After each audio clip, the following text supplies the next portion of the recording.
Hey guys, it's Joey Gaming and welcome back to the Joey Gaming YouTube channel. In today's video, we have the final part to my USULC series. To recap the past two parts, basically I won my school student council election, and technically I wasn't in the student council. I was in the program above the student council called the exec. The exec does more than compared to the student council. So that's what happened. However, in the title, I'm going to call it student council, even though I was in the exec. It's just everyone understands the student council term more. I'm not sure if exec is just a thing that my school does. It's a name for the student council for my school, or other schools have something called the exec. I am not completely sure. It's just my program was called the exec, and it was above the student council. But student council does better in the title, so that's why it's there. So long story short, I won the exec election, and the student council won their election, right? And as a result, we were able to go to this leadership conference held by Utah State University. And the first 2 days were awesome. And if you guys haven't yet checked out, those other story times, then I highly recommend that you do so. But before I can tell you guys the rest of day 3, I want to show you guys Kimball's third video. You see, my student body president, Kimball Mueller, he made 3 recap videos while we were there at Utah State University for the leadership conference. And day 3 is no exception. Like I said in my other videos, I'm not allowed to play the music here on my channel. So what I'm going to do is I'm going to modify Kimball's video a little bit and add music on top of it. The music that Kimball used for this video was Bang by AJR. AJR is an amazing artist. I personally don't listen to them, but they're an amazing artist, and they did a good job with this song. And Kimball liked it too, so he decided to use it for his video. But instead, I have to use royalty-free music, or YouTube will throw a fit. I will throw a fit if I don't. So, anyways, here's Kimball's video.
So if you want to check out Kimball's original video, then I highly recommend that you click the link in the description. That will take you to this exact video that Kimball made without my modifications to it.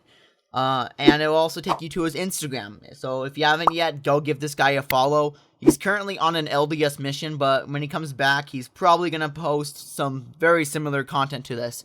So without any further ado, let's get right into day 3 of the story time. So it started with us waking up from our dorm rooms and heading to breakfast towards the auditorium.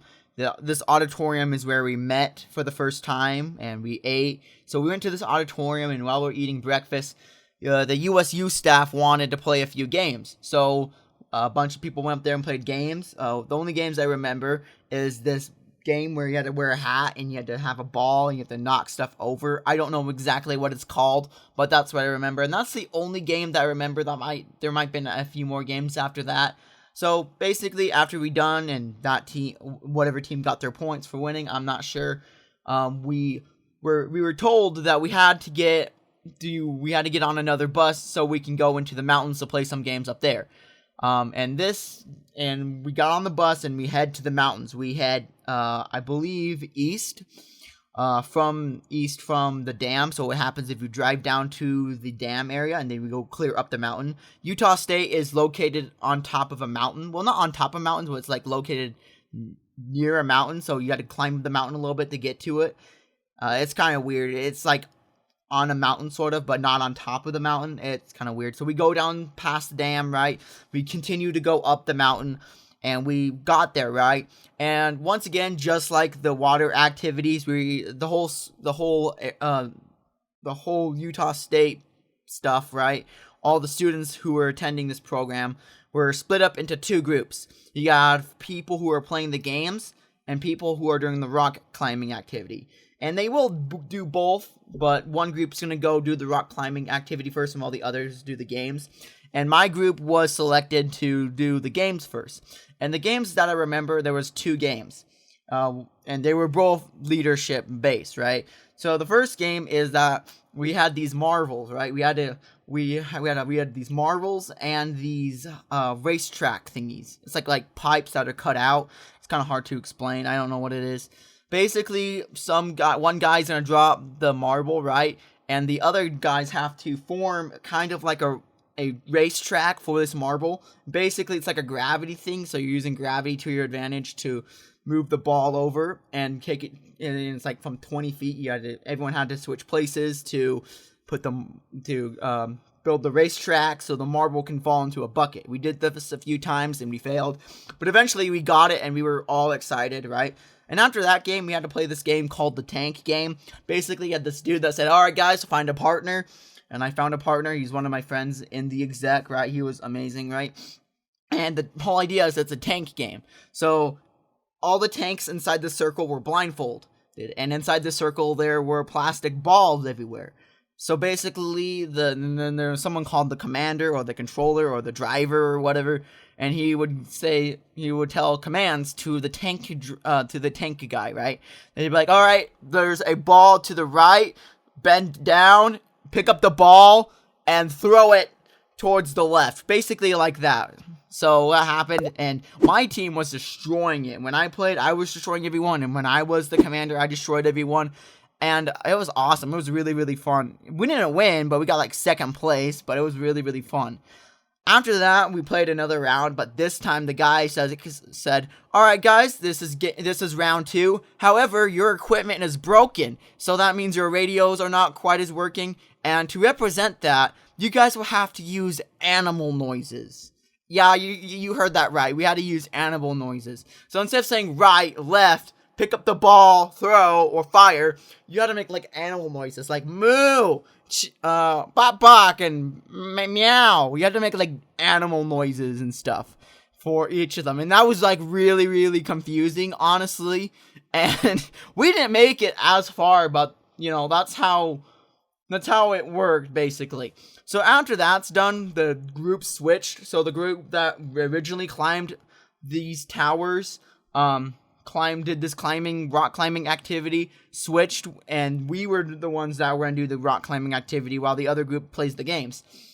And what I can understand is like this huge climbing thing it wasn't really rock climbing really, it was just climbing up like phone poles and power poles and stuff like that. Basically, they use this type of thing to train people on how to climb up like power lines and stuff. That's what I got, and it's just like a really fun thing to do. So first thing we did is that everyone got the safety harness. Everyone put on safety harnesses, right? And I didn't go up first, but some people went up to like the really, really big scary stuff, and I was not a fan of heights, so I did the little stuff. And I had no choice because they said, "All right, so today we're going to try to get out of our comfort zones and try something new. So if you have been up there before, try to go a little higher than you usually have." And, knowing me, I have never climbed anything like this before. So I decided, hey, I've never done this. Can I just do that one? Like, yeah, as long as you're leaving your comfort zone, you're good. So I did it, and it was really, really scary. It was really scary. Everyone below me was cheering me on, so that was good motivation, but it was just still really terrifying, really, because it felt like a fall off. And I did fall off, however, the rope protected me, and I probably would have died that day. And I remember that memory pretty good, where I was hanging on, and suddenly I fell, right? And and I got up. I was able to get back on the line and continue crawling, and then I crawled all the way back and didn't fall down. So that was fun. Luckily, I didn't actually die from that, so that was cool. After that, we went back onto the bus and we went back to Utah State University to eat lunch. Usually we ate at the auditorium, but today Utah State said, hey, you know what? Go to any of the cafes you want and eat lunch there. And I thought, hey, you know what? That's actually kind of cool. So you can choose any restaurant that Utah State University offers. And I went with a group of students that were part of the exec with Mrs. Government. Once again, Mrs. Government is the supervisor of the exec. That's not a real name, by the way. I'm giving her an anonymous name for this story time because I don't want to leak her real name. So for the sake of the story time, she's Mrs. Government. So me, Mrs. Government, and a few of the other exec kids, not all the other ones, went to some other stuff. And I think there was a few student council kids. So we went into this cafe. I don't know the name of it. I honestly don't know what the name is. So we walk in, and it was like it's a buffet. So basically, you just get a plate and you just walk around, grab the food that you want, and it was a buffet. And they had some really good chocolate milk. I remember getting some chocolate milk, and it was delicious. So we sit down, I talk to some of the exec members, right? And then when our group was the group supervisor, once again, this is the same girl that used to be in the exec when she was in high school, but is now an ambassador for Utah State University. And I talked to her about her exec stuff, and right, I also asked Mrs. Government her experience on being the exec, on how long, and I asked her how long she's been a teacher, and I talked, and we got to know each other a little bit, because at this point I didn't really talk to Mrs. Government a lot, because the only time I really talked to her was like during like meetings and stuff where she was telling stuff, giving us the rules and guidelines of being in the exec and how to run for the elections and stuff, right? I never really talked to her up until this point, so I talked to her, got to know her a little bit. Very sweet lady. On the outside, you wouldn't really think she was really sweet, but once you get to know her, she is really sweet. Very kind person, honestly. So we ate lunch. Once again, had some amazing chocolate milk in this buffet, and it was awesome.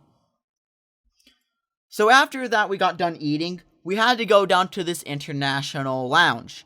Luckily, this international lounge was right next to this buffet, and I think that's part of the reason why Mrs. Government and a few of the exec kids ate at this buffet, is because it was so close. Keep in mind, this international lounge and the buffet and a few of the other restaurants were in the same building, right? With the auditorium, like the auditorium was nearby too. So we were there, and we we had to go to this international lounge. Basically, it was this wide open area, right? And they just had a bunch of flags hanging from it, representing different countries and nations. It was actually a really, really cool room. And at the very back of this room, they had a presentation. So I went over there, I sat down, and they started talking about how to make better posters, like use certain colors like this and that, have phrase words like this and that and not like this and that. And I don't know, they just gave us a bunch of tips, and after that, they let us loose on creating some posters. And we already talked about this in the other planning sessions, but we knew what posters we wanted to make. So we have to make one homecoming poster. We had to make a few We Are Family posters. And then we would have to make one poster about Senior Sunset. Senior Sunset, I'm not sure if other schools do it. So I'm going to explain what Senior Sunset is, because I'm not sure if any other schools do it too. But Senior Sunset is an event that the school student council or the school themselves put on. Basically, you would, let's see. Yeah, it's basically what you do is you wake up like 4 or 5 in the morning, right? And you go down to the school, like either to the football field or to the soccer field, and you're just chilling with a bunch of the students there, right? And we ate breakfast. We were there, and you're just watching the sunset come up. And that's basically what Senior Sunset is, really. I'm not sure if there was anything else. You just watch the sunrise, and you talk to all the students there, or you can talk to all your peers and stuff. So that was really cool. Another poster that we ended up making was this homecoming poster. So basically, during the planning sessions, we already decided what we're gonna do for homecoming, right? And homecoming, we decided to go for a theme called Aladdin. So homecoming was Aladdin themed. So there was dark purples, dark reds, gold, purple and stuff, just all Aladdin colors you can think of, right? So we created this poster, and the girls, right, and the exec created the poster, and it was honestly the best poster I have ever seen. The girls on the exec are insanely talented when it comes to making posters, and I was horrible at it. I didn't even touch it because I was worried on ruining their poster because of how good they looked. And I ended up doing a few other ones. I helped with the senior sunset a little bit. And basically, with the chalk, they had... you can color it in. Basically, use the chalk stick. You color stuff and then use your finger. And you would shove it in like similar to finger paint. It's like, I didn't really like it. It was like nails on chalkboard, that type of noise. I was not comfortable with it. It made me uncomfortable. But I did it anyways. And it turned out good. And I also helped with the We Are Family photos. Some of the We Are Family posters. And it was really cool. I had some ideas. I'm like, yeah, I like that idea, Joey. What happened is they first got a pencil and they drawn out what they wanted to do. If they don't like it, they can erase it. And then they just put the stuff on top. And the We Are Family posters are actually amazing. And it was almost time for us to be finished. And before we can do that, Utah State University, or USU, provided us with these, they gave us hairspray. You may think that sounds weird. Why is Utah State giving us hairspray? Well, you see, chalk, if you're not careful, if you don't spray chalk down with hairspray, then it can spread. And so for chalk to dry faster or keep it in place, you have to spray it down, because if you don't spray the posters, then the chalk will go everywhere, ruining your drawing or whatever. So we did that, and that was what the can was in Kimball's video, was hairspray, so we can spray down the posters. So after we got done making our posters, we were all sent to the auditorium for the very last time. And they make us sit down, and we take our seats, and they gave us these plastic candles that, underneath there's like a little switch so you can turn them on and off, right? We were told to turn those on, and it was really cool. And it was like nighttime themed. Like, they had the lights out, and they had the blue LEDs out, so it looks like it was night. And basically, they did another camping skit, right? And it was all about leadership and stuff. I don't remember it. At the very end, one of the guys had a speech for us, and I don't remember the whole thing, so I'm going to paraphrase. They said that this was the end of our USULC journey. However, it's only the start of your journey for your school. And at the very end of that speech, they turned out the lights, and they said a few other words, and they said that your journey for your school begins now. And we were told to turn off the lights or something like that. And it was just a really powerful, awesome moment. And I was actually super, super excited for my senior year of high school because of that.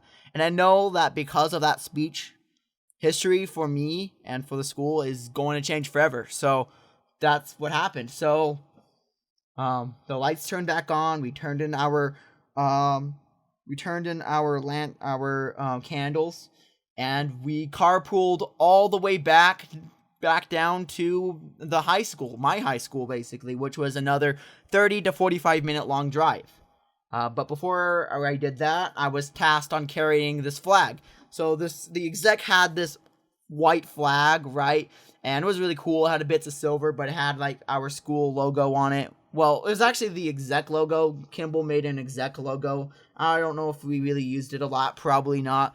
But it was really cool. The flag looked like it was the French flag from World War II. But it was still really cool holding the flag, and had like silver. So long story short, 35 to 45 minutes later, we went back to the high school, and my parents were there to pick me up, and we went back, and I went home. And that was the end of me being at USULC.